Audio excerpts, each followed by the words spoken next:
Here we go, a Q&A. You ask and I'll answer. These questions are submitted through my Snapchat account. Appreciate everyone who submits them, and hopefully I can help you guys the best way that I can.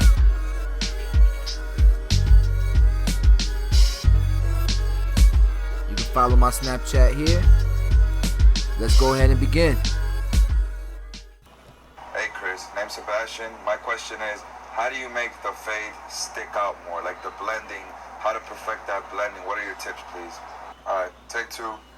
I'm from West Palm Beach, Florida. Born in Colombia, born at Barber Shout school. out West Palm Beach. Shout out How do you not lose your guidelines? Here's what I would tell you. Here's what I would suggest. Perfecting a fade is just the time that you take and the attention to detail. I think a lot of times people just don't take the time to check things, man. Like, turn the chair, look at it different angles. Lighting matters. When you turn the chair, it might look different in a different angle because of the lighting. You know what I'm saying? Check your mirrors. The biggest thing for me is going through your system and then going back and detailing that, and a whole lot of reps, man. Over time you're going to get better. You know, they say it takes 10,000 hours to perfect a certain craft. How fast can you get to 10,000 hours?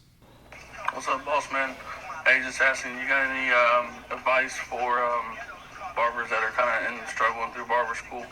Yeah, I mean, listen, I know what the struggle is like in barber school. It's tough. It's tough because you want to go full time and you want to knock this, barber school out in a year or less. But for me, I have responsibilities, and I'm sure a lot of you guys can relate to that. You have responsibility. Bills don't stop coming in, and you still got to make money. And to put in 40 hours a week at a barber school, that's 2 jobs. So I don't know exactly what your struggle is in barber school, but for me, it's like some people give themselves reason why they should stop or why they should slow down. And for me, 90% of the time, those are the same reasons you should keep going. You should be pushing. You should be putting in more hours. You should be waking up a little bit earlier. Not even if you're putting in an extra 1 or 2 hours a day by clocking in at 8:30, clocking out at 10:30, and then going to work, for example. I mean, some people will tell me, yo, barber school, I can't do it. I got kids. Well, for me, my kids were the reason why I needed to do barber school. I wanted the freedom. I wanted the flexibility that barbering gave. Because I would just constantly remind myself, And I listened to a little bit of Les Brown, a little bit of E.T. the hip hop preacher. Watch a lot of barbers on YouTube and Instagram, and just be reminded why I'm doing this. What's going on, Chris? This is Tony from Richmond, Texas, and my question is, how do people or barbers consider themselves a master barber? That's a good question, and I think that's 100% opinion based. Today, at least in the state of Florida, there's no test that makes you a master barber. Here we have restricted barbers and full barbers, and even if there was a test that said you're a master barber, it's not true. For me, it's opinion based, and it's determined on how you feel about yourself, right? If I looked at someone as a master barber, I would assume they were always booked, completely booked, busy. I would assume that they have so much clientele that they're booked a week in advance.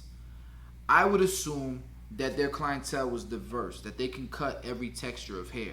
I would also assume that financially they were in a good place. Their customer service was second to none. The way that you treat people, the way that you network with people, and the way that people think of you and perceive you. So if your customers perceive you as a great barber and they're constantly recommending you, then you're probably a master barber. I don't care how long you've been in the industry. A lot of people try to put a timestamp on it, but there's barbers who've been in the industry 20 years and they don't have nothing in the bank account.